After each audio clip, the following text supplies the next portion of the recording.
దేవుని వాక్యమును ధ్యానించుకుందాం రండి. అందరూ కూడా సంఖ్యాకాండము 6వ అధ్యాయము 24వ వచనాన్ని ఒకసారి చదువుకుందాం. సంఖ్యాకాండము 6వ అధ్యాయము 24వ వచనము. యెహోవా నిన్ను ఆశీర్వదించి నిన్ను కాపాడును గాక. చాలండి, చిన్న ప్రార్థన చేసుకుందాం. ప్రేమ కలిగిన పరిశుద్ధుడా, నీకు వందనాలు అయా దేవా. నీ కృపతో ఇప్పటిదాకా మమ్మల్ని నడిపించినటువంటి విధానాన్ని బట్టి నీ కృతజ్ఞతాస్తుతులు చెల్లిస్తున్నాం అయ్యా. ఇదిగో ప్రభా, నీ నామము హెచ్చవలసి ఉన్నది. ఇదిగో అల్పులమైన మేము తగ్గవలసి ఉన్నది ప్రభు. ఇదిగో గడిచినటువంటి దినములను మొదలుకొని నాయన ఇదిగో నేటి దినం వరకు మమ్మల్ని సజీవులుగా ఇదిగో దాచి కాచి కాపాడిన వాడ నీకు స్తోత్రాలు ప్రభా. ప్రార్థనా పూర్వకముగా ప్రారంభించి ఉండగా పాటలలో నీవు తోడై ఉన్నావు, ఆరాధనలు యందు నువ్వు తోడై ఉన్నావు అయ్యా. చెప్పబడిన సాక్ష్యములు యందును, చదవబడి వివరించినటువంటి లేఖన భాగములు యందును నీవు తోడై ఉండి నడిపించిన విధానాన్ని బట్టి నీకు స్తోత్రాలు ప్రభు. ఇదిగో ఇంకను వాక్యమును ధ్యానిస్తుండగా ఇదిగో నీ ఆత్మ కార్యములు మా మధ్యను జరిగించి నీవే మహిమ ఘనత ప్రభావములను ఆరోపిస్తూ యేసు పరిశుద్ధ నామమును అడిగి వేడుకొని ప్రతి మనవి పొందుకొని ఉన్నాము పరమ తండ్రి, ఆమేన్. దేవునికి మహిమ కలుగునుగా. హల్లెలూయా. మరొకసారి మాటను చదువుకుంటున్నాం. సంఖ్యాకాండము 6వ అధ్యాయము 24వ వచనము. యెహోవా నిన్ను ఆశీర్వదించి నిన్ను కాపాడునుగాక. దేవునికి మహిమ కలుగునుగాక. హల్లెలూయా. 2026 జనవరి 1 రాత్రికాల సమయంలో దేవుడిచ్చినటువంటి వాగ్దానం అంటే మనకిది. ఏ వాగ్దానం ఇది? యెహోవా నిన్ను ఆశీర్వదించి నిన్ను కాపాడునుగాక. ఈ వాగ్దానాన్ని మనం ధ్యానం చేసుకున్నప్పుడు ఇందులో 2 భాగాలైతే మొదటి భాగాన్ని మనం ధ్యానం చేసుకున్నాం. ఏమిటి ఆ మొదటి భాగము అంటే, యెహోవా నిన్ను ఆశీర్వదించును. చెప్పండి, యెహోవా మనల్ని ఏం చేస్తాడో? ఆశీర్వదించును. ఎవరిని దేవుడు ఆశీర్వదిస్తాడు అనే విషయాన్ని కొరకు ఒక 7 మాటలను మనము ధ్యానం చేసాం. మంచిది. రెండవదిగా దేవుడు మాట్లాడుతున్నటువంటి మాట ఏమిటి అంటే, యెహోవా నిన్ను ఆశీర్వదించి నిన్ను కాపాడును. చెప్పండి ఏంటంట? మీ పక్కన వాళ్ళతో చెప్పుకోండి, ఈ సంవత్సరం అంతా దేవుడు మిమ్మల్ని కాపాడును గాక. అవసరమైతే చేయించుకొని చెప్పండి, ఇంకా మంచిది. ఈ సంవత్సరం అంతా దేవుడు మిమ్మల్ని కాపాడును గాక. ఆమేన్. మంచిది. మీ విశ్వాస పరిమాణానికి తగినట్లుగా దేవుడు మీ జీవితంలో దేవుడు తన కాపుదల కార్యాన్ని జరిగించును గాక. ఆమేన్. చూడండి, కాపాడతాడు అనే మాట చాలా సంతోషంగా ఉంది. చెప్పండి, కాపాడతాడు అనే మాట చాలా సంతోషంగా ఉంటుంది. కానీ మన జీవితంలో జరుగుతున్నటువంటి పరిస్థితులను చూసినప్పుడు దేవుడు ఏంటి కలుగు చేసుకోవట్లేదు, దేవుడు ఏంటి కాపాడట్లేదు అనే ఒకంత ఆందోళన మన జీవితంలో చెలరేగుతుంది. చూడండి, ఎప్పుడు కాపాడతాడు ఒక వ్యక్తిని? చూడండి, కాపాడడం అనే మాట దేవుడు మనకిచ్చిన వాగ్దానం అయితే ఒక వ్యక్తిని ఎప్పుడు కాపాడతాడు చెప్పాలి. ఎప్పుడు? మంచి మాట. ఎప్పుడంటే ఆపదలో ఉన్న వ్యక్తిని మనం ఏం చేస్తాం? కాపాడతాం. అలాగే కాపాడడం అయినా దీనికి పర్యాయ పదాలు ఉన్నాయి. కాపాడడం అన్నా, రక్షించడం అన్నా, లేకపోతే విడిపించడం అన్నా, ఇవన్నీ కూడా ఒకే కేటగిరీకి సంబంధించినవి. దేవుడు ఇప్పుడు ఇచ్చిన మాట ఏంటి? కాపాడతానని, రెండవది రక్షిస్తానన్నా, మూడోది విడిపిస్తానన్నా, ఈ 3 కూడా ఒకే వాగ్దానం కిందకు వచ్చేటువంటి మాటలు. ఇప్పుడు చూడండి, దేవుడు కాపాడుతానని అన్నాడు అంటే కష్టం రాకుండా ఉంటుందని అర్థమా? చెప్పాలి. వస్తుందని అర్థమా? కాదు. కాపాడుతాను అని అన్నాడు అంటే అర్థం ఏంటి అంటే కష్టం వస్తుంది. కష్టం వచ్చినప్పుడు ఆ కష్టములో నిన్ను ఏం చేస్తానో తెలుసా? ఆ కష్టములో కొట్టుకొని వెళ్ళిపోకుండానట్లుగా నేను నిన్ను కాపాడతాను. దేవునికి స్తోత్రం. మీకు ఒక ఉదాహరణను చెప్తాను, అప్పుడు అది మీకు ఇంకా బాగా అర్థమవుతుంది. చూడండి, ఇక్కడ చాలామంది స్త్రీలు పురుషులు ఉన్నారు. మీరు ఎప్పుడైనా సంతకి వెళ్ళారు కదా? వెళ్ళినప్పుడు ఒకవేళ మీరు చేతి సంచి పట్టుకెళ్ళడం మర్చిపోయారు అనుకోండి. చెప్పండి, ఏం చేశారు? పట్టుకెళ్ళడం మర్చిపోయారు. ఇప్పుడు ఏం చేస్తారు? మొదట మీరు కొన్నటువంటి కూరగాయలు ఎవరి దగ్గర అయితే ఏం కొంటారు? మొదట కూరగాయలు కొనేటప్పుడు ఏ కూరగాయ ముందు కొంటారు చెప్పండి? ఉల్లిపాయ కొంటారు. ఎందుకు అంటే ఎందుకంటే దాని మీద ఎంత బరువు వేసినా కానీ ఉల్లిపాయకి ఏం కాదు. పాపం అమాయకత్వం అది. అదే తేరగా దొరికింది, కానీ మనం ఏం చేస్తాం, ఉల్లిపాయలనే ముందు కొంటాం. కనుక చూడండి, మొదట మనం ఉల్లిపాయలు కొన్నప్పుడు వెంటనే మన జ్ఞాపకం వచ్చేది ఏంటంటే, అయ్యో నేను కవర్ తేడం మర్చిపోయాను. కనుక ఆ వ్యక్తితో అంటాం, నీ దగ్గర కవర్ ఏమైనా ఉందా అని. ఆ వ్యక్తి అంటాడు, కవర్ అండి ఉన్నది, కానీ ₹2 ₹3 మొత్తం మీద దానికి ఒక వెల చెప్పి ఆ ప్లాస్టిక్ కవర్ని మనకి ఇస్తాడు. ఆ కవర్లో మనం ఏం చేస్తామంటే, ఆ వారానికి సరిపడేటువంటి ఉల్లిపాయలు ఒకవేళ కేజీ అయ్యి ఉండొచ్చు, 2 కేజీలు అయ్యి ఉండొచ్చు, ఆ కవర్లో మనం వేసుకుని తిరిగి మళ్ళీ ఇంకో దుకాణం దగ్గరికి వెళ్తాం. అక్కడ ఏం వేసుకుంటామంటే బంగాళదుంపలు వేసుకుంటాం. ఈసారి ఒక 1/2 కేజీ బంగాళదుంపలు వేసుకున్నారనుకోండి, ఇప్పుడు చెప్పండి, కవరు నిండడం అనేది ఏం చేయబడుతుంది, ప్రారంభించబడుతుంది. ఈ కవర్ నిండుతున్నప్పుడల్లా మనకి ఒక ఆందోళన ఉంటుంది. ఏమిటి అంటే, కవర్ కాస్తుందా పోతుందా, చెప్పాలి. కవర్ కాస్తుందా, లేకపోతే మనం వేసిన బరువుకి. అందుకనే మొదటి ఉల్లిపాయలు వేసిన వెంటనే ఇలా ఇలా చూసుకుంటాడు. ఆ కవర్ అంటది ఏమంటుందో తెలుసా, పర్లేదు ఇంకేసుకొచ్చి నేనేం తెగిపోను అంటది. ఇప్పుడు తర్వాత మళ్ళీ ఆ వ్యక్తి ఏం చేస్తాడు, బంగాళదుంపలు వేస్తాడు, మళ్ళీ చూస్తాడు ఉంటుందా ఊడిపోద్దా అని. మళ్ళీ కవర్ ఏమంటుందో తెలుసా, ఏం కంగారు లేదు నేను కాసుకోగలను అని అంటది.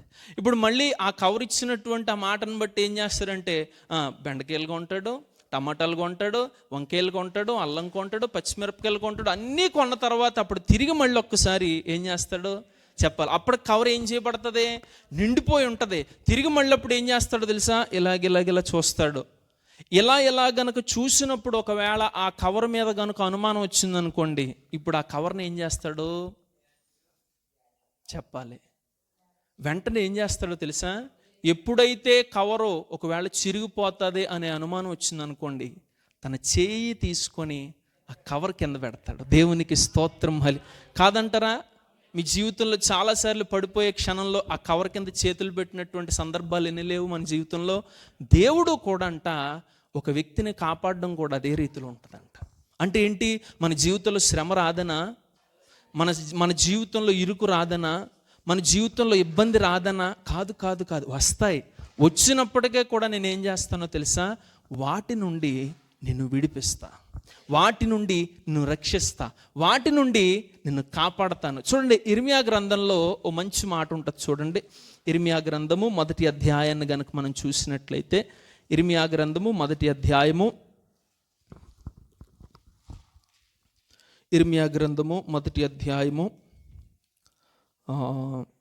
7వ వచనం నుండి ఒకసారి చదువు. 1వ అధ్యాయము 7. యెహోవా నాకు ఎలాగూ సెలవిచ్చెను, నేను బాలుడను అనవద్దు, నేను నిన్ను పంపు వారి యొద్దకు నీవు పోవలెను, నీకు ఆజ్ఞాపించిన సంగతులన్నీ చెప్పవలెను, వారికి భయపడకుము.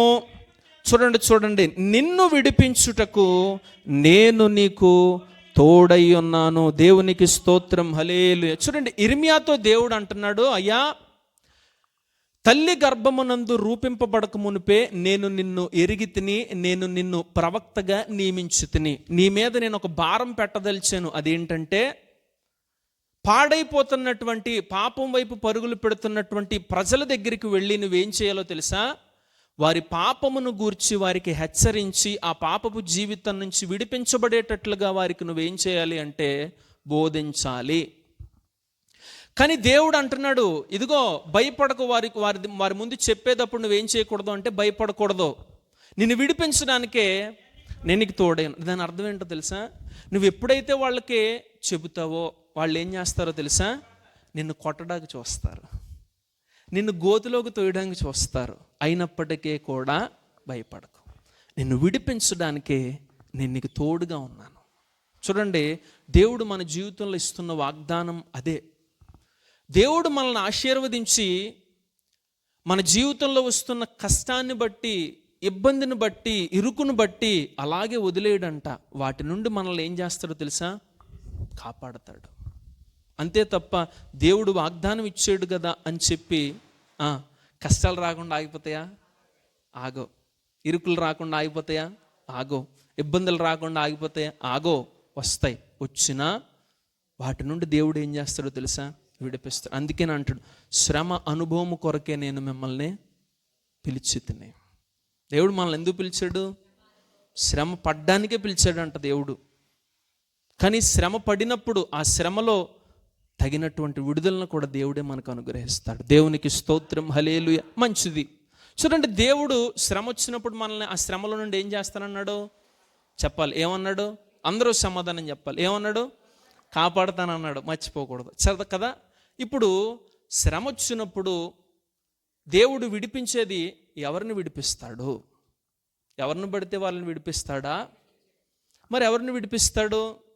దేవుడు ఎవరిని విడిపిస్తాడు అంటే కొన్ని విషయాలను మనం ధ్యానం చేద్దాం. చూడండి, యోవేలు గ్రంథము 2వ అధ్యాయము 32వ వచనాన్ని ఒకసారి చదువుకుందాం. యోవేలు గ్రంథము 2వ అధ్యాయము 32వ వచనము.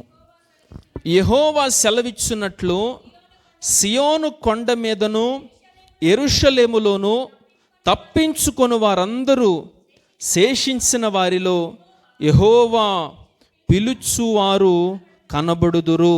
ఆ దినమున యెహోవా నామమును బట్టి ఆయనకు ప్రార్థన చేయువారందరూ రక్షింపబడుదురు. దేవునికి స్తోత్రం, హల్లెలూయా. చూడండి, నెంబర్ 1, ఎవరు రక్షించబడతారు అంటే ప్రార్థన చేసేవారు. చెప్పాలి, ఏం చేయబడతారు? రక్షించబడతారు. ఎవరు రక్షించబడతారట? ప్రార్థన చేయువారే కాపాడబడతారు. మన జీవితంలో దేవుడు కాపాడాలి అంటే మన జీవితంలో ఏముండాలి అంటే ప్రార్థనా జీవితం మనం కలిగి ఉండాలి. ఎందుకు అంటే ఈ ప్రార్థన చేసేటప్పుడు మన జీవితంలో ఏం కలుగుతుందో తెలుసా? కష్టం కలుగుతుంది, శ్రమ కలుగుతుంది, ఇబ్బంది కలుగుతుంది, ఇరుకు కలుగుతుంది. అయినప్పటికీ కూడా మనం ఏం చేయాలి? ప్రార్థన చేయాలి. కానీ ప్రార్థన ఎప్పటికీ కూడా మానకూడదు, విడిచిపెట్టకూడదు. కొంతమంది ఎలాగుంటామంటే కష్టాలు వస్తున్నాయి కదా అని చెప్పి ఏం చేయరు? కష్టాలు ఎక్కువైపోతున్నాయండి బాబు ప్రార్థన చేస్తుంటే, అందుకే నేను ఏం చేయనంటే ప్రార్థన చేయను నన్ను అనుకోవడం చాలా పొరపాటు. మనకి ఎంత కష్టం వస్తే మనం ఏం చేయాలో తెలుసా? అంత ఎక్కువగా ప్రార్థన చేయాలట. ఒక వ్యక్తిని జ్ఞాపకం చేస్తా చూడండి. దానియేలు గ్రంథము 6వ అధ్యాయము 10వ వచనాన్ని ఒకసారి చదువుకుందాం. దానియేలు గ్రంథం 6వ అధ్యాయము 10వ వచనము. ఇట్టి శాసనము సంతకము చేయబడినదని దానియేలు తెలుసుకొనగా అతడు తన ఇంటికి వెళ్ళి యథా ప్రకారముగా అనుదినము ముమ్మారు మోకాళ్ళుని తన ఇంటి పై కిటికీలు యెరూషలేము వైపునకు తెరువబడి ఉండగా తన దేవునికి ప్రార్థన చేయుచు ఆయనను స్తుతించుచు వచ్చెను. దేవునికి స్తోత్రం, హల్లెలూయా. చూడండి, దానియేలు కాలములో దానియేలు మీద కుట్ర పన్ని దానియేలుకు ఒక అలవాటు ఏమిటి అంటే రోజుకి ఎన్ని మార్లు ప్రార్థించేవాడు? 3 మారు, అనగా 3 సార్లు. అతడు ఎంత బిజీ షెడ్యూల్ అయినప్పటికీ కూడా తన జీవితంలో ఆ యొక్క రోజులో 3 గడియలు ఖాళీ చేసుకొని అతడు ఏం చేస్తూ ఉండేవాడంటే దేవునికి కేటాయించి కిటికీలు తెరిచి యెరూషలేము వైపు చేతులు ఎత్తి తను ఏం చేస్తూ ఉండేవాడంటే ప్రార్థిస్తూ ఉండేవాడంట. ఇది అతడి దినచర్య. నేను అంటాను, దానియేలు ఎవరు అంటే అతడు కొన్ని వందల దేశాలకే ప్రధానమంత్రి స్థాయిలో ఉన్నటువంటి వ్యక్తి. అలాంటి వ్యక్తి జీవితంలో ఖాళీ ఉంటుందా? చెప్పాలి, ఖాళీ ఉంటుందా? ఉండదు. అవసరమైతే ఒకవేళ సర్పంచ్ అయితేనే ఆ వ్యక్తికి ఏముండదు? ఖాళీ ఉండదు. ఎంపీటీసీకి ఏముండదు, జడ్పీటీసీకి ఏముండదు, ఎమ్మెల్యేకి ఏముండదు, ఎంపీకి ఏముండదు, మంత్రికి ఏముండదు, సీఎంకి ఏముండదు, హోమ్ మినిస్టర్కి ఏముండదు, పిఎంకి ఏముండదు, ఖాళీ ఉండదు. అలాంటిది కొన్ని వందల సంస్థానాలకే దానియేలు ఎవరు అంటే ఒక ఆర్థిక శాఖ మంత్రిగా ఉన్నాడు. అలాంటి వ్యక్తి జీవితంలో రోజుకు 3 సార్లు దేవునికి కేటాయించడం అనేది చిన్న విషయం అంటారా? కాదు. దీన్ని చూసి చాలామంది ఏం పడేవారంటే అసూయ పడిపోయేవారు. అంటే ఏంటి? ప్రార్థన చేస్తే ఆ వ్యక్తి పట్ల ఏం కలిగింది వాళ్ళకి? అసూయ. ఏంటి? ఎప్పుడు చూసిన ఈ వ్యక్తి ప్రార్థన ప్రార్థన ప్రార్థన అంటున్నాడు, ఇతను మాత్రమే భక్తిపరుడు, ఎలాగైనా ఇతడు ప్రార్థన మనం ఏం చేయాలి అంటే పాడు చేయాలి అని చెప్పేసి కొంతమంది పూనుకొని మొత్తం మీద రాజు దగ్గరికి వెళ్ళయ్యా, మేము ఒక పని చేద్దాం అనుకుంటున్నాం. అదేంటంటే సంస్థలన్నింటిలో కూడా నువ్వే గొప్పోడివి, అసలు ఒక నెలపాటు నీకు తప్ప ఎవరికే కూడా వాళ్ళు ఏం చేయకూడదంటే ప్రార్థన చేయకూడదు, వారి దేవతలను కానీ వారి దేవుళ్ళు కానీ ఎవరు మొక్కకుండా నువ్వు ఒక ఆర్డర్ రిలీజ్ చేయాలి. అప్పుడు నీ మాటకి ఎంత విలువ ఉన్నదో నీకు అర్థమవుతుంది అని చెప్పి మొత్తం మీద ఉన్నది లేనిది ఉన్నట్లుగా దానియేలు కోసం అని చెప్పే ఒక ప్రత్యేకమైనటువంటి జీవో రిలీజ్ చేయించారు. మొత్తం మీద ఈ జీవో ఎవరి దాకా వెళ్ళిపోయింది అంటే దానియేలు దాకా కూడా వెళ్ళిపోయింది. ఒక నెలపాటు ఎవరిని కూడా పూజించకూడదంట, ఎవరిని సేవించకూడదంట, అసలు బయటికి కానీ లోపలికి కానీ ఏది కూడా చేయకూడదంట అని వినిపించినప్పుడు ఇతరు ఏమైనా దానిని బట్టి ఆగిపోయాడా? ఆగిపోలేదు. ఏం చేసాడో తెలుసా? యథాప్రకారంగా చెప్పాలి. ఎలాగా? యథాప్రకారంగా అంటే ప్రతిరోజు ఎలాగైతే ప్రార్థించేవాడో అదే రీతిలో ఇంటికి వెళ్ళిపోవడం, కిటికీలు తెరడం, 2 చేతులు ఆకాశం వైపు యెరూషలేము వైపు తట్టు తిరగడం, రోజుకు 3 సార్లు ప్రార్థన చేయడం. మొత్తం మీద ఎప్పుడైతే ఇలా ప్రారంభించాడో వెంటనే తినకొరకే కదా ఏర్పాటు చేశారు. ఇంటి చుట్టూ మందులను పెట్టాడు. మందిని పెట్టి ఇదిగో దానియేలు ప్రార్థించినప్పుడు వెంటనే మాకు ఇన్ఫర్మేషన్ ఇవ్వండి అన్నాడు. మొత్తం మీద అలాగే ప్రార్థిస్తుండగా ఇన్ఫర్మేషన్ అందింది. భటులు వచ్చి ఎవరిని అరెస్ట్ చేశారు? దానియేలుని అరెస్ట్ చేసి రాజు దగ్గర తీసుకెళ్ళిపోయారు. అయ్యా ఇదిగో నువ్వు చెప్పినట్లుగానే మేము ఏం చేసాం? ప్రకటించాం. ఇదిగో దానియేలు మాత్రం ఏం చేశాడో తెలుసా? నీ ఆజ్ఞకు వ్యతిరేకంగా నడుచుకున్నాడు కనుక నువ్వు ఇచ్చిన దాని ప్రకారం ఇతడు ఎక్కడ పడవేయబడాలి అంటే సింహాల బోనులో పడవేయబడాలి అంటే రాజుకు బాధ కలిగింది. అయ్యయ్యో అనవసరంగా నేను ఇటువంటి పని చేశాను అని చెప్పి ఇప్పుడు రాజాజ్ఞ మార్చడానికి లేదు కనుక ఇప్పుడు దానియేలు ఏం చేయబడాలి అంటే చెప్పాలి ఏం చేయబడాలి? సింహాన బోన్లోనికి అప్పగింపబడాలి. అలాంటి సమయంలో ఒకవేళ మనమే ఉన్నాం అనుకోండి, అలాంటి ఆజ్ఞ మనకే వచ్చింది అనుకోండి, ఇప్పుడు మన పరిస్థితి ఎలా ఉంటుందో ఒకసారి ఆలోచన చేయండి. మీరే దానియేలు.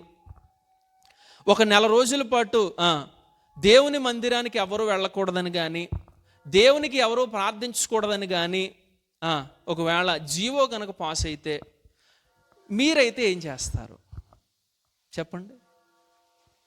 ఎవరు మట్టుకు వారు ఏం చేస్తాం? అయ్యి బాబోయ్, మరి పాస్ అవ్వకూడదు, జీవో పాస్ అయింది కనుక మనం ఏం చేయకూడదు? ఇప్పుడు ప్రార్థన చేయకూడదు, దేవుని మందిరానికి వెళ్ళకూడదు. అయినా నాలో ఒప్పడున్నటువంటి భక్తి దేవుడికి తెలీదా? చెప్పాలి. అనుకోమా? అయినా దేవుడు పైదాన్ని చూసేవాడు కాదు, అంతరంగమందు చూస్తున్నాడు. నేను ఎక్కడ కూర్చున్నా కానీ నా హృదయం మాత్రం దేవునిదే అని చెప్పి మనం ఏం చేస్తామంటే, మరి దేవుడికి అన్నీ తెలుసు కదండి. ఒకవైపు దేవుని వాక్యాన్ని వెల్లడిస్తారు. ఏమని? ఇదిగో మీరు మాన్యత నెమ్మది కలిగినట్లుగా రాజుల కొరకు అధికారుల కొరకు వారిచ్చే ప్రతి ఆజ్ఞను మీరు ఏం చేయాలి? పాటించాలని అన్నారు కదండి. మరి ఆలాజ్ఞే కదండి, పాటించాలి కదండి, అది కూడా ధర్మశాస్త్రమే చెప్పింది కదండి అని చెప్పి ఏం చేస్తారు? ప్రార్థన చేయడం మానేసి మనసులో మనం ఏం చేసుకుంటాం అంటే ప్రార్థన చేసుకుంటాం. కానీ దానియేలు అలాంటి వాడు కాదంట. ఎలాంటి వాడు? ఏమైపోయినా పర్లేదు కానీ నేను మాత్రము నా విధానాన్ని నేను ఎప్పటికీ కూడా మార్చుకోను అని రోజుకు 3 సార్లట ఆజ్ఞ ఇవ్వబడిన తర్వాత నుంచి కూడా తను ఏం చేస్తున్నాడంటే ప్రార్థన చేస్తున్నాడు. దీనిని బట్టి ఇప్పుడు అతనికి ఎదురైంది ఏంటి చెప్పండి? ప్రశంస ఎదురైందా? శ్రమ ఎదురైందా? చెప్పాలి. శ్రమే ఎదురైంది. కానీ దేవుడు ఎవరిని రక్షిస్తానన్నాడు? చెప్పాలి. ప్రార్థించే వారిని దేవుడు ఏం చేస్తానన్నాడంటే రక్షిస్తానన్నాడు. చూడండి, ఎప్పుడైతే దానియేలునంట సింహపు బోనులోనికి వారు, సింహపు గుహలోనికి వారు తోసేశారో రాయి మూత వేయబడింది. ఆ రాత్రంతా రాజుకు నిద్ర లేదు. ఉదయాన్నే తెల్లారుజామున బాధతో ఎలాగన్నా నేను దానియేలు దగ్గరికి వెళ్ళాలి అని చెప్పి ఆ గుహ దగ్గరికి వెళ్ళి దుఃఖ స్వరముతోనట రాజు దానియేలును పిలుస్తున్నాడట. ఏమని? జీవము గల దేవుని సేవకుడు అయిన దానియేలు, నీ దేవుడు నిన్ను రక్షించెనా? చూడండి, నీ దేవుడు నిన్ను కాపాడాడా? నీ దేవుడు నిన్న సింహాల నుంచి విడిపించాడా అని అన్నప్పుడు చూడండి ఆ మాటలు ఎంత బాగుంటాయి. ఒకసారి ఆ తర్వాత మాటలో 20వ వచనాన్ని ఒకసారి చదవండి. 20వ వచనం నుంచి 6 అధ్యాయము 20వ వచనము. అతడు గుహ యొద్దకు రాగానే దుఃఖ స్వరముతో దానియేలును పిలిచి, జీవము గల దేవుని సేవకుడవైన దానియేలు, నిత్యము నీవు సేవించుచున్న నీ దేవుడు నిన్ను రక్షింపగలిగెనా అని అతనిని అడిగెను. అందుకు దానియేలు, రాజు చిరకాలము జీవించునుగాక. నేను నా దేవుని దృష్టికి నిర్దోషినిగా కనబడితిని గనుక ఆయన తన దూత నంపి సింహములను నాకు ఏ హాని చేయకుండానట్లు వాటి నోళ్లను మోయించెను. దేవునికి స్తోత్రం, హల్లెలూయా. చూడండి, దేవుడు ఎవరిని రక్షించాడు చెప్పాలి? దానియేలుని రక్షించాడు. నేను అంటాను, మీ ప్రార్థన ఏం చేస్తుందో తెలుసా? మిమ్మల్ని రక్షిస్తుంది. అందుకని ఎప్పుడు మనం గుమ్మం బయటకు వెళ్ళేటప్పుడు ఏం చేసుకోవాలి? ప్రార్థన చెయ్యాలి. ఎందుకు ప్రార్థన చెయ్యాలి అంటే, ప్రభువా, వాహనాలు ఎప్పుడు నమ్మదగినవి కాదు, నీవే నమ్మదగినవాడు, నా ప్రయాణాల్లో నాకు తోడై ఉండండి అని మనం ఏం చేయాలో తెలుసా? ప్రార్థించాలి. ఒకవేళ మన పిల్లలే అనుకోండి, వారి నెత్తి మీద చేతులుంచి, ప్రభువా, నీ బిడ్డలు స్కూల్కి లేదా నీ బిడ్డలు కాలేజ్కి, నీ బిడ్డలు పనికి వెళ్ళుచుండగా వారి మార్గాల్లో తోడేయండి, క్షేమాన్ని అనుగ్రహించండి అని చెప్పి మనం చేసే ప్రార్థన ఉంటుంది. అది చిన్న ప్రార్థన అయి ఉండొచ్చు, కానీ ఏం చేస్తుందో తెలుసా? గొప్ప కార్యాలు చేసి మన పిల్లల్ని రక్షిస్తుంది, మన పిల్లల్ని కాపాడుతుంది ఆ ప్రార్థన. అందుకని ప్రార్థించే ప్రతి ఒక్కరిని కూడా దేవుడు ఏం చేస్తాడో తెలుసా? కాపాడతాడు. చూడండి, ఇంకొక వ్యక్తులను కూడా మనం జ్ఞాపకం చేసుకుంటే చూడండి, యోనా గ్రంథం ఒకసారి చూద్దాం. యోనా గ్రంథము 2వ అధ్యాయము 1వ వచనాలను ఒకసారి చదువుకుందాం. యోనా గ్రంథము 2వ అధ్యాయము 1వ వచనము. ఆ మత్స్యము కడుపులో నుండి యోనా యెహోవాను ఈలాగున ప్రార్థించెను, నేను ఉపద్రవములో ఉండి యెహోవాకు మనవి చేయగా ఆయన నాకు ప్రత్యుత్తరమిచ్చెను. పాతాళ గర్భములో నుండి నేను కేకలు వేయగా నీవు నా ప్రార్థన అంగీకరించి ఉన్నావు. దేవునికి స్తోత్రం, హల్లెలూయా. చూడండి, యోనా ప్రార్థన అంతా దేని కొరకట? ఒక భయంకరమైనటువంటి ప్రమాదంలో ఉన్నాడు. ఇప్పుడు ఎవరో అంటే యోనా. ఇంట్లో ఉన్నాడా? డూప్లెక్స్ హౌస్లో ఉన్నాడా? లేదు. ఎక్కడ ఉన్నాడు? చేప కడుపులో ఉన్నాడు. అదేమైనా సురక్షితమైన స్థలం అంటారా? కాదు. కాసేపు అయితే దేవుడు ఆజ్ఞించాడు కాబట్టి అది దాని కడుపులో అరిగే ప్రక్రియ అనేది దేవుడు ఆపాడు. ఒకవేళ కనుక అటో ఇటో అయితే అది ఏం చేస్తుంది? యోనానే అరగొట్టేస్తుంది. ఎముకలు కూడా మిగలవు. మొత్తం మనం మాంసం ఎలా తింటే మొత్తం ఎలాగైతే అరిగిపోద్దాం, అలాగ యోనా ఏం చేయబడతాడో? అరిగిపోవాల్సిన పరిస్థితి, ఆహారంగా మారిపోవాల్సినటువంటి పరిస్థితి. ఇప్పుడు తను ఎక్కడి నుంచి ప్రార్థిస్తున్నాడంటే చేప మత్స్యములో నుండట ఎవరికి? దేవునికి ప్రార్థిస్తున్నాడు. ఇప్పుడు దేవుడు ఆ వ్యక్తిని విడిచిపెట్టేశాడా? విడిచిపెట్టలా. ఏం చేశాడో తెలుసా? ఆ మత్స్యానికే దేవుడు ఆజ్ఞించాడట. చూడండి, ఆ మాటలు కూడా మాటలు రాయబడి ఉంటాయి. 9వ వచనం నుండి 9-10 వచనాలు ఒకసారి చదువుదాం. కృతజ్ఞతాస్తుతులు చెల్లించి నేను నీకు బలులు అర్పింతును, నేను మ్రొక్కుకొని నా మ్రొక్కిబొళ్లను చెల్లింపక మానను, యెహోవా యొద్దనే రక్షణ దొరుకునని ప్రార్థించెను. అంతలో యెహోవా మత్స్యమునకు ఆజ్ఞ అయ్యగా అది యోనాను నేల మీద కక్కివేసెను. దేవునికి స్తోత్రం, హల్లెలూయా. చూడండి, అప్పటిదాకా అతను ఎక్కడున్నాడో? చేప ఎక్కడున్నది? ఆ విషయాన్ని మర్చిపోకూడదు. చూడండి, చేప గర్భంలో ఉండడం ఒక ఎత్తు అయితే, ఆ చేప ఇప్పుడు ఎక్కడున్నది అంటే సముద్ర గర్భములో ఉన్నది. చూడండి, పెద్ద పెద్ద చేప అంటే ఒక మనిషిని మింగగలిగే చేప ఎంత పెద్దది ఉంటుంది?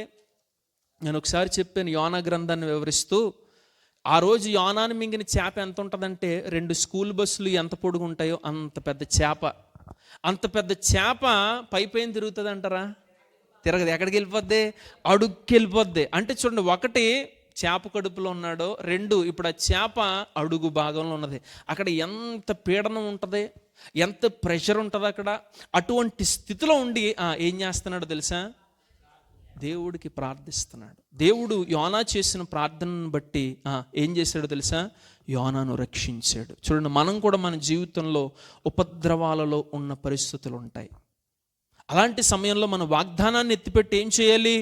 ప్రార్థించాలి. ప్రభువా, ఈ సంవత్సరం నువ్వు నాకు ఇచ్చిన వాగ్దానాన్ని బట్టి 1 నన్ను ఆశీర్వదిస్తానని వాగ్దానం చేసావు, 2వది నన్ను కాపాడుతానని వాగ్దానం చేసావు. ఇదిగో ఈ శ్రమ వచ్చింది, ఈ శ్రమలో నేను కొట్టుకొని పోకుండానట్లుగా నీవు నన్ను ఏం చేయాలో తెలుసా?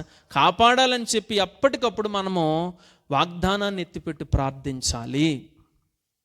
వాగ్దానాన్ని ఇస్సాకు పొందుకోవడానికి గల కారణం ఏమిటి అంటే అతడు ప్రార్థించేవాడట వాగ్దానాన్ని ఎత్తిపెట్టి. ఆ వాగ్దానాన్ని ఎత్తిపెట్టి కూడా మనం కూడా ఏం చేయాలి అంటే ప్రార్థించాలి. అందుకనే ప్రార్థించే వారిని దేవుడు ఏం చేస్తాడంటే కాపాడతాడు, రక్షిస్తాడు. రెండవదిగా దేవుడు ఎవరిని కాపాడుతాడు, ఎవరిని రక్షిస్తాడు చూద్దాం. చూడండి, కీర్తనల గ్రంథము 20వ అధ్యాయము, కీర్తనల గ్రంథము 20వ అధ్యాయము 6వ వచనాన్ని ఒకసారి చదువుకుందాం. కీర్తనల గ్రంథము 20వ అధ్యాయము 6వ వచనం. యెహోవా తన అభిషిక్తుణ్ణి రక్షించునని నాకిప్పుడు తెలియను. దేవునికి స్తోత్రం, హల్లెలూయా. రెండవదిగా ఎవరు రక్షించబడతారు చెప్పాలి. ఎవరట? అభిషేకింపబడిన వ్యక్తి ఏం చేయబడతాడు? రక్షించబడతాడు. అందుకనే అభిషేకం అనేది అంత ప్రాముఖ్యమనేది. అందుకనే పరిశుద్ధాత్మ దేవుని యొక్క ఆత్మ నింపుదల అనేది అంత ప్రాముఖ్యమైనది. బైబిల్లో ఒక 2 భక్తులను జ్ఞాపకం చేస్తా. మొదట దేవుని యొద్ద నుండి వారు ఒకటి వ్యక్తిగతంగా అభిషేకింపబడిన వ్యక్తి అయితే, అంటే బాహ్య రూపంగా అభిషేకింపబడిన వ్యక్తి ఒక వ్యక్తి. రెండవది క్రొత్త నిబంధనలో అభిషేకం అనగా పరిశుద్ధాత్మ ద్వారా అభిషేకింపబడిన వ్యక్తి, అనగా నూనె చేత అభిషేకింపబడిన వ్యక్తి ఒకరు. రెండవది ఆత్మ ద్వారా అభిషేకింపబడిన వ్యక్తి. ఈ ఇద్దరికీ కూడా దేవుడు ఎలా కాపాడి, ఎలా విడిపించి, ఎలా రక్షించాడు ఒకసారి మనం చూద్దాం. చూడండి, 2వ రాజుల గ్రంథము 6వ అధ్యాయము 15వ వచనాన్ని ఒకసారి చూద్దాం. చూడండి, మొదట నూనె చేత అభిషేకింపబడిన వ్యక్తిని దేవుడు ఎలా కాపాడాడో ఒకసారి చూద్దాం. చూడండి, 2వ రాజుల గ్రంథము 6వ అధ్యాయము 15వ వచనము. దైవజనుడైన అతని పనివాడు పెందల కడనే లేచి బయటకు వచ్చినప్పుడు గుర్రములను రథములను గల సైన్యము పట్టణపు చుట్టుకొని ఉండుట కనబడెను. అంతలో అతని పనివాడు, అయ్యో నా ఏలినవాడా, మనము ఏమి చేయదుమనని ఆ దైవజనుడితో అనగా. చాలండి. చూడండి, ఈ వ్యక్తి ఎవరు అంటే ఎలీషా. చెప్పండి, ఈ వ్యక్తి ఎవరు? ఎలీషా ఎవరి చేత అభిషేకింపబడిన వ్యక్తి చెప్పాలి. ఎలీషా ఎవరి చేత అభిషేకింపబడిన వ్యక్తి అంటే ఏలియా చేత అభిషేకింపబడిన వ్యక్తి. దేని చేత చెప్పాలి? నూనె చేత కదా. నూనె చేత ఏలియా ఎలీషాని ఏం చేశాడు? అభిషేకించాడు. ఈ అభిషేకింపబడినటువంటి ఎలీషాకి ఒకానొక దినాన్న ఒక పరిస్థితి ఎదురైంది. అదేంటంటే ఇశ్రాయేలు ప్రజల్ని అనగా షమ్రోనులో ఉన్న వాళ్ళని ఇబ్బంది పెట్టడం కోసం అని చెప్పి సిరియా రాజు కొన్ని ప్లాన్లు వేస్తూ ఉంటాడు. ఈ ప్లాన్లు వేసినప్పుడు ఈ ప్లాన్లు ఎవరికి తెలుస్తాయి అంటే దేవుని ద్వారా ఎలీషాకి తెలుస్తాయి. వేసిన ప్రతి ప్లాను కూడా ఎలీషాకి తెలియడం, ఎలీషా వెళ్ళి ఇశ్రాయేలు రాజుతో చెప్పడం, వాళ్ళ ఆ దారికి వెళ్ళకపోవడం, ఇలాగ చాలాసార్లు జరిగేటప్పటికి సిరియా రాజుకి కోపం వచ్చి బాధ కలిగేస్తుంది. అయ్యో, మన మధ్యలోనే మొత్తం మీద ఎవరో కానీ ఉప్పందించేసేవాడు ఉన్నాడు గనుక దయచేసి ఎవరో చెప్పరాదా అని అన్నప్పుడు అవతల వాళ్ళు అంటున్నారంట, అయ్యా మనలో ఎవరో కూడా అవతల వ్యక్తికి వాళ్ళకి సంబంధించిన వారు లేరు, మరి ఎలా తెలుసుకుంటున్నాడు ప్రతిదీ, మనకంటే ముందుగా ఎలా చేస్తున్నాడు ప్రతిదీ అని అన్నప్పుడు ఆయన అంటున్నాడు, అయ్యా ఆ దేశంలో ఒక ప్రవక్త ఉన్నాడు, ఆ ప్రవక్త ద్వారానే ఇదంతా కూడా వాళ్ళకి తెలిసిపోతుంది, మనలో ఎవరో లేరు అంటే. అలాగైతే మొదట ఎవరిని పట్టుకోవాలంటే ఆ ప్రవక్తనే పట్టుకొని, ఆ ప్రవక్తనే లేకుండా చేసేసామనుకో ఇప్పుడు మనం ఈజీగా ఏం చేయొచ్చు, ఆ దేశాన్ని నెగ్గేయచ్చు కదా, ఆ దేశాన్ని ఓడించేయచ్చు కదా అని చెప్పేసి ఆ రాజు యొక్క సైన్యం అంతటినీ కూడా ఎవరి దగ్గరికి పంపించాడంటే ఎలీషా దగ్గరికి రాత్రికి రాత్రి పంపించాడు. ఎలీషా ఒక గృహంలో ఉన్నాడు. ఆ ఇంటి చుట్టూరు కూడా ఎవరు కాపుగాస్తారంటే రాత్రికి గుర్రాలంట, రథాలంట, గొప్ప సైన్యం అంట చుట్టూ ఉన్నారంట, ఇంటి చుట్టూ ఉన్నారంట. ఉదయాన్నే లేచి ఆ పనివాడు చూసేటప్పటికి కళ్ళు ఎలా నులుపుకుంటూ బయటకు వచ్చేటప్పటికి వెళ్ళి ఎవరున్నారు అక్కడ చెప్పాలి, గుర్రాలు కనబడుతున్నాయంట, రథాలు కనబడుతున్నాయంట, సైనికులు కనబడుతున్నారంట. అనుకున్నాడు, అయ్యో బాబోయ్ ఈ రోజుతో మన పని అయిపోయింది. ఇటు వెళ్తాం, ఇటు వెళ్ళిపోదామంటే ఇటు సైనికులు, ఇటు వెళ్ళిపోదామంటే ఇటు సైనికులు, పోనీ దొడ్డిదారిలో పారిపోదామంటే అక్కడ కూడా ఎవరున్నారు, సైనికులు ఉన్నారు, పోనీ ఎదరికి వెళ్ళిపోదామంటే అక్కడ కూడా సైనికులు ఉన్నారు. ఈరోజు మన చావు తథ్యం, ఇంక మనం సిరియన్లకే దొరికేసాం, ఇంక మన పని అయిపోయిందని చెప్పి భయంతో లోపలికి పరుగును వెళ్ళి ఎలీషాతో చెప్తున్నాడంట, అయ్యా ఈ రోజుతో మన పని మాత్రం అయిపోయింది. ఎందుకంటే పారిపోదామంటే కనీసం ఇంచు కూడా ఖాళీ చోటు అనేది లేకుండా సిరియన్లు మన చుట్టూ కూడా ఏదో పెద్దగా సైన్యంతో మోహరించుకుని ఉన్నారు. ఇక్కడి నుంచి మనం తప్పించబడడం అసాధ్యం అండి బాబు అని అంటున్నప్పుడు చూడండి ఎలీషా వ్యక్తితో ఏమంటున్నాడో తెలుసా? చూడండి, యెహోవా వీడు చూచున్నట్లు దయచేసి వీని కండ్లను తెరవమని ఎలీషా ప్రార్థన చేయగా యెహోవా ఆ పనివాని కండ్లు తెరిచెను.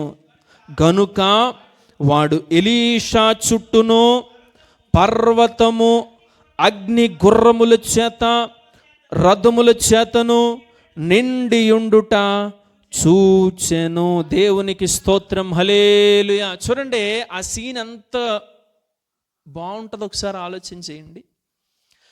మధ్యలో ఎవరున్నారు? ఎలీషా, అతని పనివాడు ఉన్నాడు. వాళ్ళ చుట్టూ ఎవరున్నారట చెప్పాలి? మనుషులైనటువంటి సిరియన్ సైన్యం ఉంది. వాళ్ళు ఏమేమి వేసుకొచ్చారట? గుర్రాలు వేసుకొచ్చారట, రథాలు వేసుకొచ్చారట, పనివాళ్ళని లేదా మంది మార్బలాన్ని, కత్తులు కటార్లు మొత్తం అన్నీ వేసుకొని వచ్చేసి చుట్టూ గుమ్మేశారట. ఆ పనివాడు చూసేది ఇదే. కానీ ఎలీషా ఎప్పుడైతే ప్రార్థించాడో ఇప్పుడు ఆ పనివాడు ఏం చూస్తున్నాడో తెలుసా? వారి వెనక, చెప్పాలి ఎవరు వెనక? వారి వెనక. అంటే ఈ సైన్యం అంతటి చుట్టూ కూడా ఏం కాసేసినాయో తెలుసా? అగ్ని రథాలు. దేవునికి స్తోత్రం, హల్లెలూయా. అగ్ని గుర్రాలట. గొప్ప సైన్యం. ఎవరో తెలుసా? దేవదూతల సైన్యమే అక్కడ నిలబడి ఉందంట. ఎవరి కొరకు చెప్పాలి? ఎవరి కొరకు? అభిషేకింపబడిన వ్యక్తి కొరకు. దేవునికి స్తోత్రం, హల్లెలూయా. చూడండి, అభిషేకింపబడిన వ్యక్తి కోసం దేవుడు ఏమేం పంపించాడు? గుర్రాలని, అగ్ని రథాలని, దేవదూత సైన్యమును పంపించాడు. నేను అంటాను, ఒకానొక దినాన్న హిజ్కియా మీదకి వచ్చినటువంటి ఒక రాజునట రాత్రికి రాత్రి ఒక దేవదూత వచ్చి ఒక్క రాత్రిలో ఎంతమందిని చంపేసిందో తెలుసా? 185,000 మందిని చంపేసింది. ఎంతమందిని చెప్పాలి? ఎంతమందిని? ఒకలే. ఇప్పుడు చెప్పండి, అభిషేకింపబడిన వాని చుట్టూ ఎన్ని దేవదూతలు నెట్టాడు దేవుడు? రథాలు నెట్టాడంట. ఏ రథాలు అయ్యి? అగ్ని రథాలు. ఎవరెవరిని పెట్టాడట? దేవదూతలను పెట్టాడట, గుర్రాలను పెట్టాడంట. నేను అంటాను, అవతల వ్యక్తి అది మహా అయితే కత్తి, ఇది అగ్ని రథాలు, దేవదూతలు.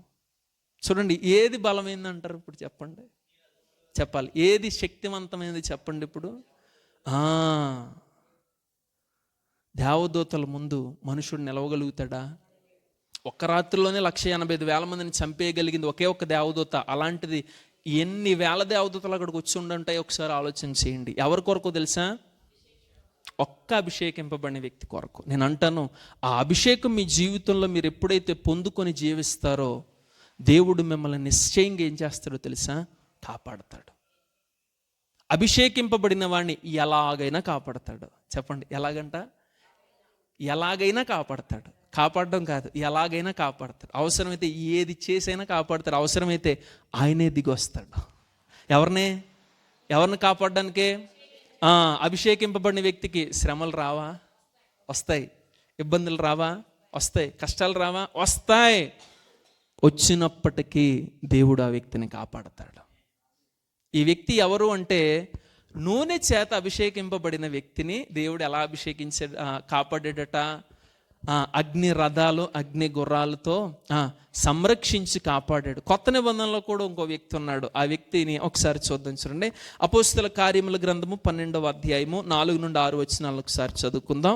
అపోస్తుల గ్రంథము 12వ అధ్యాయము, అపోస్తుల గ్రంథము 12వ అధ్యాయము 4 నుంచి 6 వచనాల వరకు. అతనిని పట్టుకొని చెరసాలలో వేయించి పస్కా పండుగైన పిమ్మట ప్రజల యొద్దకు అతనిని తేవలనని ఉద్దేశించి అతనికి కావలి కాయుటకు 4 చతుష్టయములను సైనికులను అతనిని అప్పగించెను. పేతురు చెరసాలలో ఉంచబడెను.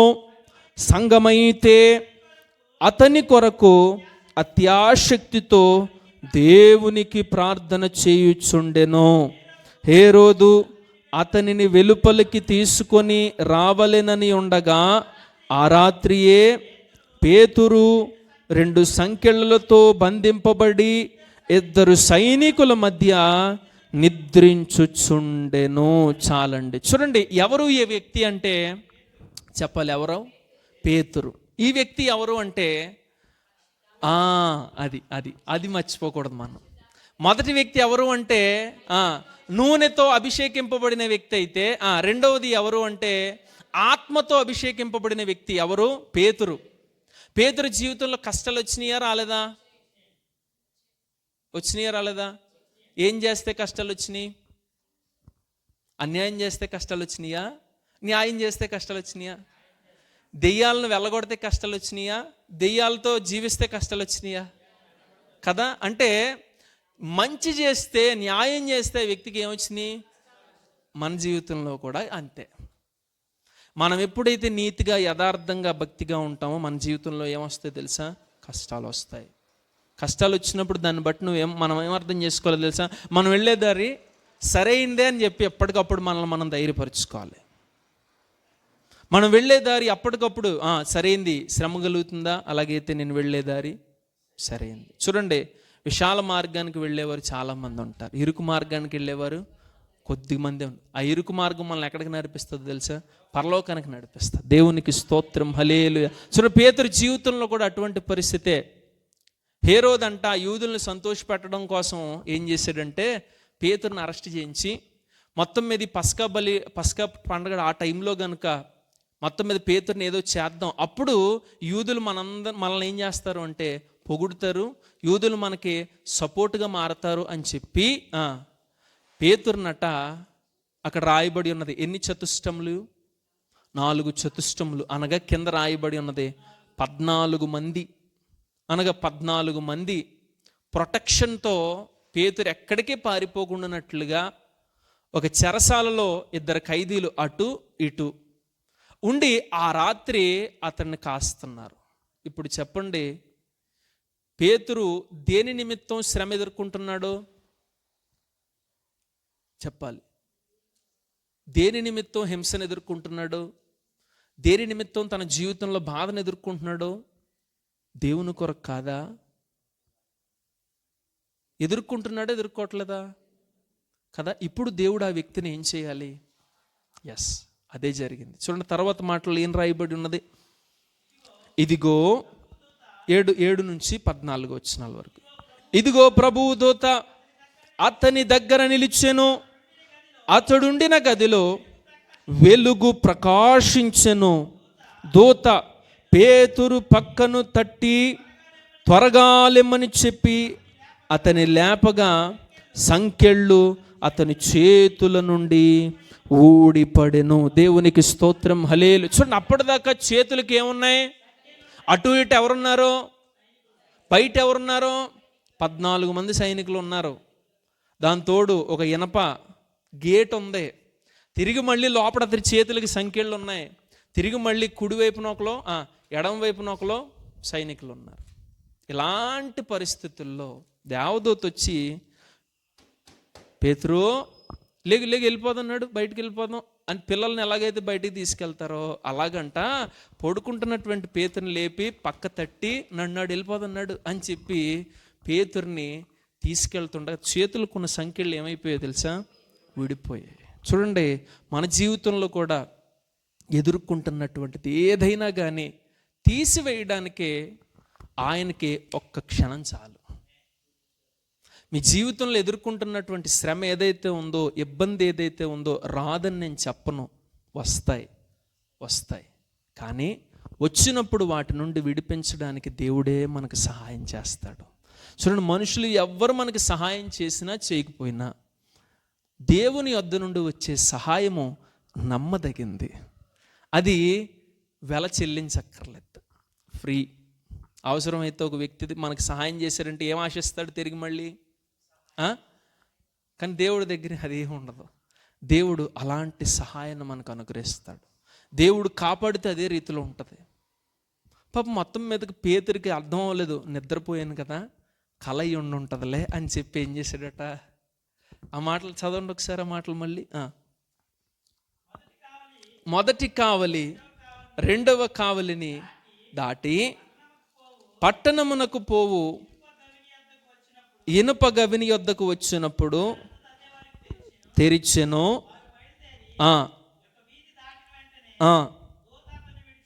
విడిచిపోయెను. పేతురుకు తెలివి వచ్చి ప్రభువు తన దూతను పంపి హేరోదు చేతిలో నుండి యూదులను ప్రజలు నాకు చేయునుద్దేశించిన వాటన్నిటి నుండి నన్ను తప్పించి ఉన్నాడని ఇప్పుడు నాకు నిజముగా తెలియననుకొనెను. దేవునికి స్తోత్రం, హల్లెలూయా. చూడండి, పేతురుని ఏమేం చేద్దాం అనుకున్నారట? అక్కడ రాయబడి ఉన్నది మాటలు ఒకసారి చదవండి. 11వ వచనము. పేతురుకు తెలివి వచ్చినప్పుడు ప్రభువు తన దూతను పంపి హేరోదు చేతిలో నుండి యూదులను ప్రజలను నాకు ఉద్దేశించి చేరినయున్న వాటన్నింటి నుండి నన్ను తప్పించి ఉన్నాడని ఇప్పుడు నాకు నిజముగా తెలియననుకొనెను. దేవునికి స్తోత్రం, హల్లెలూయా. చూడండి, మన జీవితంలో దేవుడు కాపాడితే ఇలాగే ఉంటుంది. పేతుర్ని ఏం చేద్దాం అనుకున్నారంటే ఎవరెవరో? హేరోదట, యోధా ప్రజలట. వారు చేయని ఉద్దేశించినటువంటి ప్రతి కార్యము నుండి కూడా ప్రభువు నన్ను ఏం చేశాడో తెలుసా? తప్పించాడు, కాపాడాడు, విడిపించాడు. ఈ వ్యక్తి ఎవరో తెలుసా? దేవుని చేత అభిషేకింపబడిన వ్యక్తి. ఈరోజు నీవు కూడా అభిషేకింపబడిన వ్యక్తివైతే నీకు మనుషులు చేయని ఉద్దేశించిన ప్రతి కీడు నుంచి కూడా దేవుడు ఏం చేస్తాడో తెలుసా? తప్పిస్తాడు, నిన్ను కాపాడతాడు. అపవాది పన్నుతున్నటువంటి ప్రతి తంత్రం నుంచి కూడా దేవుడు నిన్ను ఏం చేస్తాడో తెలుసా? కాపాడతాడు. ఇందాక మనం ఆరాధనలో పాట పాడాం. సాతాను శోధనలధికమైన సొమ్మాసిల్లక సాగి వెళ్ళేదము. సాతాను శోధనలధికమైన సొమ్మాసిల్లక సాగి వెళ్ళేదము. లోకము శరీరము లాగినను లోబడక నేను వెళ్ళేదను. లోకము శరీరము లోబడక నేను. ఆమేన్.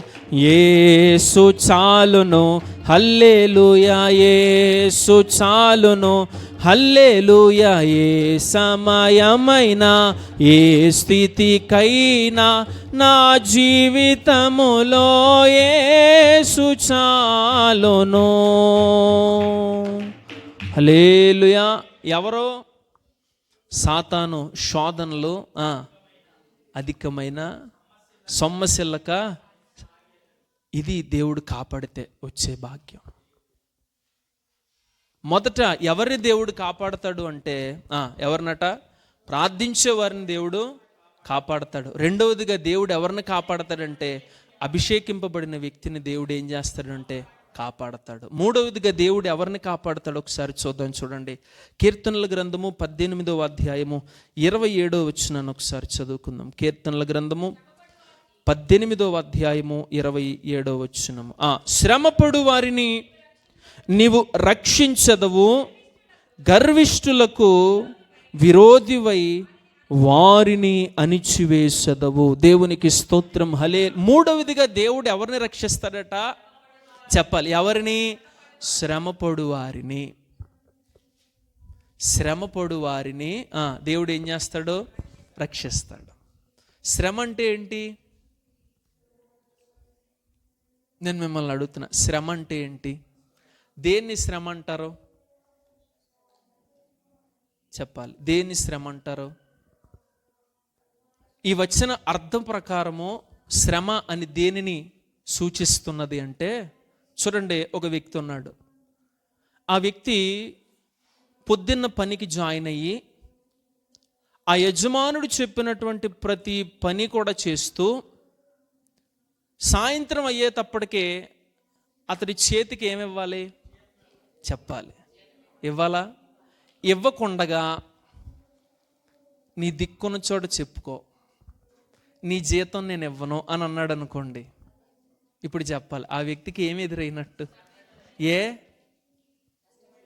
కష్టపడిన దానికి అన్యాయంగా ఇప్పుడు ఏమి ఎదురవుతుందో తెలుసా? అతనికి అతడి కష్టం అంతటినీ కూడా వృధాగా నీటి పోలు లేదా నీళ్ల పోలు లేదా పారబోసేసినట్లుగా చేశాడు ఆ వ్యక్తి. ఇప్పుడు ఆ వ్యక్తిని బట్టి ఆ వ్యక్తికి కలిగింది ఏంటో తెలుసా?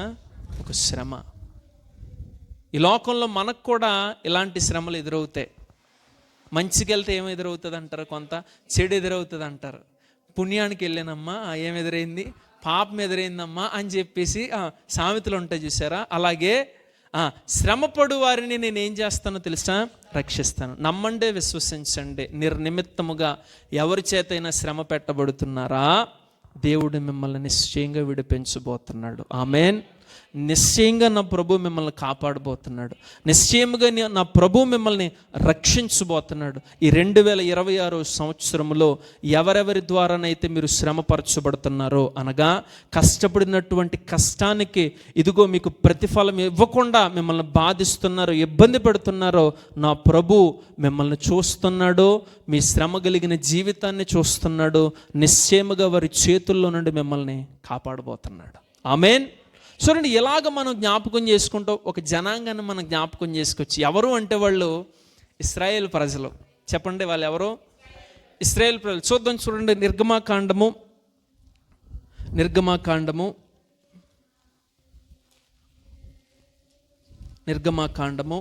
3వ అధ్యాయము 7వ వచనాన్ని ఒకసారి చదువుకుందాం. మరియు యెహోవా ఇట్ల నేను ఐగుప్తులోనున్న నా ప్రజల బాధను నిశ్చయముగా చూచితిని. పనులలో తమను కష్టపెట్టు వారిని బట్టి వారు పెట్టిన మొర్రను వింటిని. వారి దుఃఖములు నాకు తెలిసి ఉన్నవి. కాబట్టి ఐగుప్తు చేతిలో నుండి వారిని విడిపించుటకు ఆ దేశములో నుండి ఇదిగో విశాలమైన మంచి దేశమునకు, అనగా కనానీయులకును, హిత్తీయులకును, అమోరీయులకును, పెరిజ్జీయులకును, హివ్వీయులకును, యెబూసీయులకును నివాస స్థలమునైన పాలు తేనెలు ప్రవహించు దేశమునకు వారిని నడిపించుటకు దిగువచ్చి ఉన్నాను. దేవునికి స్తోత్రం. హల్లెలూయా. చెప్పండి, దేవుడు ఎవరి కష్టాన్ని చూశాడట? ఎవరి శ్రమను చూశాడట? అంత శ్రమ వచ్చింది వాళ్ళకి? అంత శ్రమ ఎందుకు వచ్చింది? ఇంతకీ ఐగుప్తీయులు ఇశ్రాయేలుని ఎలా శ్రమ పెట్టేవారో తెలుసా అండి? చూడండి, అదే నిర్గమాకాండము 1వ అధ్యాయములో ఆ మాటలు రాయబడి ఉంటాయి. 11వ వచనం నుండి ఒకసారి చదువుదాం. ఈ దేశములో నుండి వెళ్ళిపోదురేనేమోనని, కాబట్టి వారి మీద పెట్టబడిన భారములలో వారిని శ్రమ పెట్టుటకు వెట్టి పనులు చేయించుచు అధికారులను వారి మీద నియమింపగా, వారు ఫరో కొరకు ధాన్యాదులను నిలవచేయు పీతోము, రామ్సేసను పట్టణములను కట్టిరి. అయినను ఐగుప్తీయులు వారిని శ్రమ పెట్టిన కొలది వారు విస్తరింపబడి ప్రబలిరి గనుక వారు ఇశ్రాయేలు ఎడల అసహ్యపడిరి. ఇశ్రాయేలీల చేత ఐగుప్తీయులు కఠినముగా సేవ చేయించుకొనిరి. వారు ఇశ్రాయేలీల చేత చేయించుకొనిన ప్రతి పనిని కఠినముగా ఉండెను. వారు జిగటమంటి పనిలోను, ఇటుకల పనిలోను, పొలములో చేయు ప్రతి పనిలోను కఠిన సేవ చేయించి వారి ప్రాణమును విసిగించిరి. చూడండి, ఇశ్రాయేలీయుల్ని ఎంత బాధ పెట్టారు వీళ్ళు. ఏంటంట వీళ్ళు పెట్టిన బాధ? నేను ఒక ఉదాహరణ చెప్తా వినండి. అందరూ అంటే వాళ్ళు పడిన బాధ ఎంత భయంకరంగా ఉంటుందో ఒకసారి. ఈరోజు మొన్నే రీసెంట్గా మనం ఏం కొన్నాం చెప్పాలి? ఏం కొన్నాం? ఇటుక. ఒక ఇటుక ఖరీదు ఎంత అని చెప్పాను? ₹6.20 మన దగ్గరికి వచ్చేటప్పటికి. ఎంత? ఒక ఇటుక ఖరీదు. ఉదాహరణకి ఒక ఇల్లు కట్టాలి అంటే ఎన్ని ఇటుకలు పడతాయి చెప్పండి? చెప్పాలి.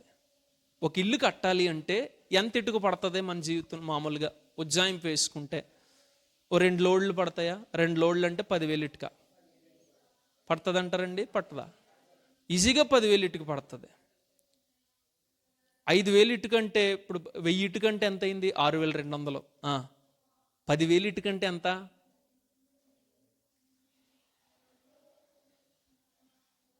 64,000 అవుతుంది. అవునా? చెప్పండి. ఒక ఇల్లు కట్టడానికి ఎన్నిటికి అవుతున్నాయంట? ఖర్చు అండి 64,000 అవుతుంది కేవలం ఇటుక్కి. ఇశ్రాయేలు ప్రజలను ఉపయోగించంట 2 పట్టణాలను కట్టారంట. అర్థం చేసుకోండి. చెప్పాలి ఏంటంట? ఒక ఇల్లు కట్టడానికే 10,000 ఇటుక అవసరమైతే ఒక పట్టణం కట్టడానికి ఎంత ఇటుక అవసరం అవుతుంది మీరు అర్థం చేసుకోండి. పోనీ ఆ పట్టణం ఏమైనా చిన్నదనుకుంటున్నారా? హైదరాబాదు, సికింద్రాబాదు ఎంత పెద్దదైతే ఉంటాయో అంత పెద్ద పట్టణాలు 2 పట్టణాలనే కేవలం ఇటుకలు తయారు చేయించి కట్టారంట. అంటే చూడండి ఎంత భయంకరమైన పని ఉంటుందో. నేను అంటాను దానికి శాలరీలు ఏమైనా ఉన్నాయా? చూడండి కష్టం ఏమైపోతుంది వాళ్ళకి. వాళ్ళు ఎంత కష్టమంతా కూడా ఆ మట్టి తొక్కుతున్నారు, అన్ని పనులు చేస్తున్నారు, కానీ వాళ్ళకి ఏం లేదో తెలుసా? జీతం లేదు. పోనీ అదేనా సులువైన పనా? కాదు, చాలా భయంకరమైన కష్టం. ఇప్పుడంటే మనకి ఇటుక ఎంత అంటే 9 అంగుళాలు అనుకుంటున్నాం, కానీ ఆ కాలంలో ఇటుక ఎంత పెద్ద ఉండదో ఆలోచించేయండి. దాన్ని కాల్చడానికి ఎంత పని, దాన్ని తవ్వడానికి ఆ పనులన్నీ చాలా భయంకరమైనటువంటి పని అండి. ఒక ఇల్లు కట్టడానికే 10,000 ఇటుక అవసరమైనప్పుడు కొన్ని 100 ఇల్లులు ఉన్నటువంటి ఒక పట్టణం, పెద్ద పెద్ద భవంతులు ఉన్నటువంటి పట్టణానికి ఎన్ని వేల ఇటుకలు అవసరమైతే అర్థం చేసుకోండి. దానికి మట్టి తేవాల్సిన బాధ్యత ఎవరిదే? వాళ్ళదే. నీళ్ళు తేవాల్సిన బాధ్యత ఎవరిదే? కాల్చాల్సిన బాధ్యత ఎవరిదే? తీసుకెళ్ళి ఇవ్వాల్సిన బాధ్యత ఎవరిదే? చూడండి ఎంత శ్రమ పెట్టారట. ఎవరిని? ఇశ్రాయేలు. ఆ శ్రమతో పోలిస్తే మనకు ఎదురయ్యే శ్రమలు ఏమైనా చెప్పాలి ఎలాంటివి అంటారు? చాలా చిన్నవి. పండు వృద్ధాప్యములో ఉన్న వ్యక్తి సైతం కూడా పని చెయ్యాలి.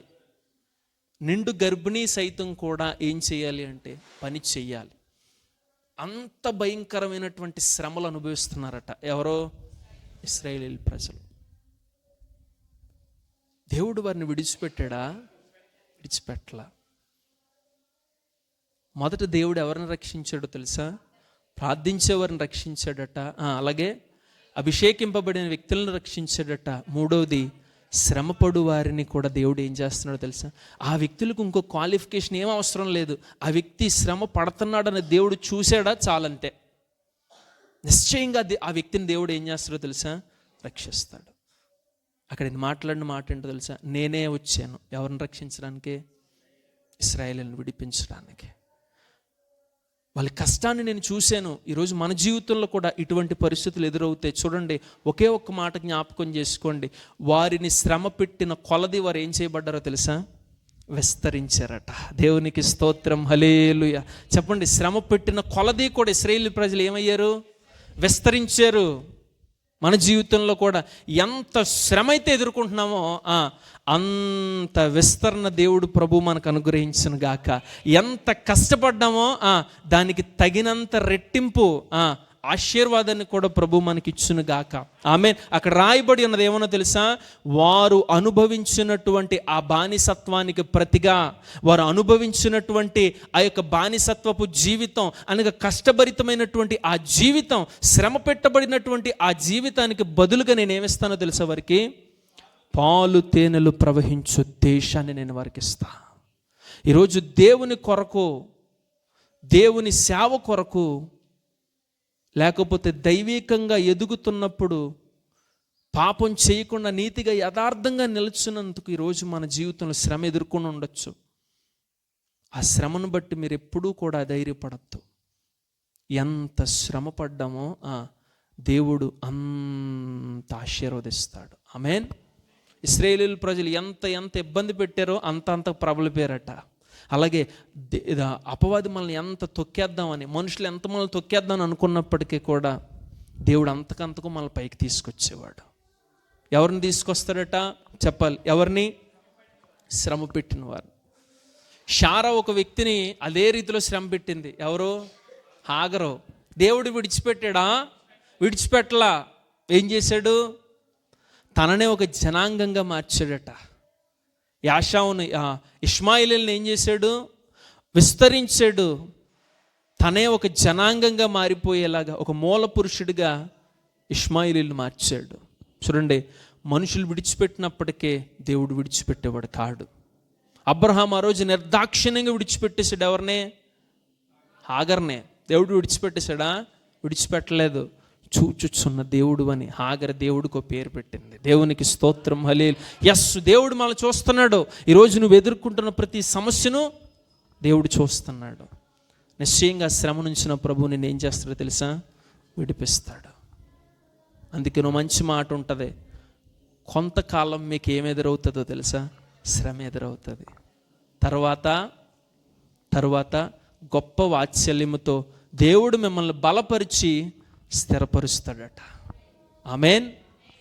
నెక్స్ట్, దేవుడు నాలుగవదిగా ఈ మాటను చదువుకొని మనం ముగించుకుందాం. ఎవరిని రక్షిస్తాడో, ఎవరిని కాపాడుతాడో ఒక్కసారి కీర్తనల గ్రంథము 22వ అధ్యాయము, కీర్తనల గ్రంథము 22వ అధ్యాయము, కీర్తనల గ్రంథము 22వ అధ్యాయము 4వ వచనాన్ని ఒకసారి చదువుకుందాం. మా పితరులు నీయందు నమ్మిక ఉంచి ఉండిరి, వారు నీయందు నమ్మిక ఉంచగా నీవు వారిని రక్షించితివి. దేవునికి స్తోత్రం, హల్లెలూయా. చూడండి, నాలుగవదిగా దేవుడు ఎవరిని రక్షిస్తాడట? నమ్మిక. చెప్పండి, ఏంటి? నమ్మిక. ఎవని యందు నమ్మిక అంటే దేవుని యందు నమ్మిక ఉంచిన ప్రతి ఒక్కరిని కూడా దేవుడు ఏం చేస్తాడు అంటే రక్షిస్తాడు. ఒక వ్యక్తిని మీకు జ్ఞాపకం చేస్తా. దానియేలు గ్రంథములోనే ఆ వ్యక్తి మనకు కనబడతాడు. ఎవరు అంటే షడ్రకు, మేషకు, అబేద్నెగోలు. ఒకసారి చూడండి, దానియేలు గ్రంథము ఆ మాటలు చదువుకొని మనం ముగించుకుందాం. 3వ అధ్యాయము 16-17 వచనం నుంచి ఒకసారి చదువుకుందాం. దానియేలు గ్రంథము 3వ అధ్యాయము చదవండి అమ్మా. షడ్రక్కును, మేషకును, అబేద్నెగోలు రాజుతో ఈలాగు చెప్పిరి, నెబుకద్నెజరు, ఇందును గూర్చి నీకు ప్రత్యుత్తరం ఇయ్యవలెనన్న చింత మేము సేవించుచున్న దేవుడు మండుచున్న వేడిమి గల ఈ అగ్నిగుండములో నుండి మమ్మను తప్పించి రక్షించుటకు సమర్థుడు. మరియు నీ వశమున పడకుండా ఆయన మమ్మను రక్షించును. ఒకవేళ ఆయన రక్షింపకపోయినను రాజా నీ దేవతలను పూజించమని నీవు నిలవబెట్టించిన బంగారు ప్రతిమకు నమస్కరింపమని తెలుసుకొనుము. దేవునికి స్తోత్రం. ఎంత విశ్వాసం వీరికి, ఎంత నమ్మిక వీరికి. అవతల ఏం ఎదురు చూస్తుందట? అగ్నిగుండము. అగ్నిగుండం ఎదురు చూస్తుంది. చల్లటి నీళ్లు కాదు కదండి ములిగేయడానికి. ఏదైనా దానిలో పడితే అగ్ని ఏం చేస్తుంది? నామరూపం లేకుండా కాల్చేస్తుంది. అది ఇనుమైనా కానీ. అలాంటిది ఒక మనిషి తట్టుకొని నిలబడగలుగుతాడా? అలాంటిది కళ్ళ ముందు అగ్ని కనబడుతుందట. చూడండి, మొక్కితే తప్పించబడతారు, మొక్కకపోతే మాత్రం మీ కొరకు ఏమి ఎదురు చూస్తుంది? అగ్నిగుండం ఎదురు చూస్తుంది. ఏంటి అని అన్నప్పుడు వెంటనే షడ్రకు, మేషకు, అబేద్నెగోలు ఏమంటారంటే, అయ్యా ఇదిగో నువ్వు మమ్మల్ని ఏదో అగ్నిగుండంలో తోసేస్తామని చెప్పి మాకు బాధ ఏమాత్రం కూడా లేదు. ఈ అగ్నిగుండము నుండి తప్పించడానికి మా దేవుడు ఎవరో తెలుసా? సమర్థుడు. ఈ అగ్నిగుండం నుంచి రక్షించడానికి మా దేవుడు సమర్థుడు. మా దేవుడు రక్షిస్తాడు. ఒకవేళ రక్షించకపోయినా కూడా మేము నువ్వు నిలబెట్టినటువంటి ప్రతిమకి ఏం చేయమో తెలుసా? నమస్కరించి. ఇది నమ్మకం అంటే. మన జీవితంలో నమ్మిక ఉంచడం అంటే ఏంటంటే, ఎక్కడైతే నమ్మకానికి కూడా అవకాశాలు ఉండవు చూసారా, అలాంటి చోట నమ్మకం ఉంచడమే నిజమైన విశ్వాసం అనేది. చూడండి, ఒక విచిత్రం ఈరోజు విశ్వాసం అనేది ఎలా మారిపోయింది, నమ్మకం అనేది ఎలా మారిపోయిందంటే, ఎక్కడైతే నమ్మకానికి కూడా అవకాశాలు ఉండవు అలాంటి చోట నమ్మట్లేదు. అయిపోయే వాటి యందు మనం నమ్మకం చేయ విశ్వాసంతో అడిగానని ఇచ్చాడని అంటున్నాను. ఈరోజు పరిస్థితులు వేరు. కానీ గవర్నమెంట్ ఎంప్లాయ్ అనొచ్చేలాగా, అయ్యా ప్రతిరోజు 1వ తారీఖు జీతం పడినట్లుగాని ఈ నెల కూడా నాకు జీతం పడిపోతుంది. ఇప్పుడు పరిస్థితులు వేరు. కానీ ఇదివరకు చెప్పి ఎలా ఉంటుంది? ప్రతి నెల పడుతుంది, ఈ నెల పడుతుంది. అందులో పెద్ద విడ్డూరం ఏముంది? కానీ ఇప్పుడు అనొచ్చు, అయ్యా పలానా తేదీ మాకు ఏం పడతాయి, శాలరీ పడతాయి అని ఇప్పుడు చెప్పుకోవచ్చు అవసరమైతే. ఏంటంటే సరైన టైంకి పడట్లేదు కనుక. చూడండి, నమ్మకానికి అవకాశాలు లేవు. అలాంటి చోట కూడా నమ్మకత్వాన్ని కోల్పోకుండా ఎవరైతే ఆయన యందు పూర్ణమైన అద్భుతమైన విశ్వాసం కనపరుస్తారో దేవుడు వారిని ఏం చేస్తారో తెలుసా? రక్షిస్తాడు.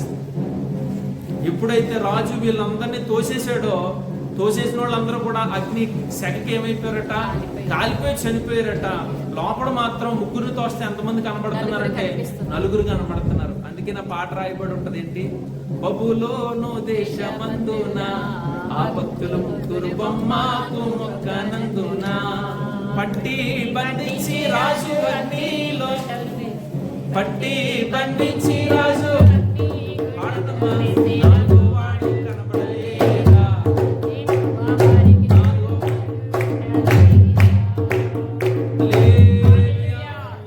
ఎవరు కనబడ్డారట? నాలుగో వ్యక్తి కనబడుతుందంటే ఎవరికి? దేన్ని బట్టి? ఆ నమ్మకాన్ని బట్టి. ఆ నమ్మకాన్ని బట్టి అన్యుడైన రాజు కూడా ఎవరు కనిపిస్తారో తెలుసా? నాలుగో వ్యక్తి దేవుడు కనపడుతున్నాడంట. అంటే మన నమ్మకత్వాన్ని బట్టి అన్యుడికి ఎవరు కనపడాలో తెలుసా? దేవుడు కనపడాలి. అది నిజమైన నమ్మకం. అలాంటి వ్యక్తులను దేవుడు ఎక్కడున్నా కానీ ఏం చేస్తాడో తెలుసా? అందుకే నా మాట రాయబడినది చూడండి. అదే మాటలో అదే దానియేలు గ్రంథం 3:28 వచనంలో మాట రాయబడి ఉంటుంది. నెబుకద్నెజరు షడ్రకు మేషకు అబేద్నెగోలకు వీరి దేవుడు పూజార్హుడు, ఆయన తన దూతనంటి తనను ఆశ్రయించిన దాసులను రక్షించెను. దేవునికి స్తోత్రం, హల్లెలూయా. చెప్పండి, ఏం చేశాడు ఆయన? రక్షించాడు. తన దూతను పంపి వారిని కాపాడాడు. ఎప్పుడో తెలుసా? నమ్మకం వచ్చినందుకు. ఎస్, మన జీవితంలో కూడా దేవుడు మనల్ని ఆశీర్వదించి దేవుడు మనల్ని కాపాడాలి అంటే ఏం చేస్తే కాపాడుతాడు అంటే, మొదట ప్రార్థించాలి, రెండవది అభిషేకం పొందుకోవాలి, మూడవది శ్రమ పడే వారిగా ఉండాలి, నాలుగవది నమ్మిక ఇచ్చే వారికి ఉండాలి. అప్పుడు దేవుడు మనల్ని ఏం చేస్తాడో తెలుసా? రక్షిస్తాడు, కాపాడుతాడు, విడిపిస్తాడు. ఇవి మన జీవితంలో లేకుండా ప్రభువా నువ్వు వాగ్దానం చేసావు నా జీవితంలో ఏం జరగట్లేదంటే మాత్రం ఏ ఉపయోగం? కనుక వాగ్దానం చేసిన వాడు ఆయన ఎవరు అంటే నమ్మదగిన వాడు, ఆయన వాగ్దానం నెరవేర్చేవాడు. కాకపోతే మన వైపు నుంచి కూడా మనం ఏం చేయాలి? ప్రార్థన చేయాలి, అభిషేకం పొందుకోవాలి, శ్రమ పడేవారిగా ఉండాలి, నమ్మిక ఇచ్చేవారిగా. అప్పుడు ఆ యొక్క వాగ్దానాన్ని మన జీవితంలో కూడా మనం ఏం చేయగలుగుతాం? పొందుకోగలుగుతాం. అట్టి కృప దేవుడు మనందరికీ అనుగ్రహించును గాక. ఆమేన్. తలలు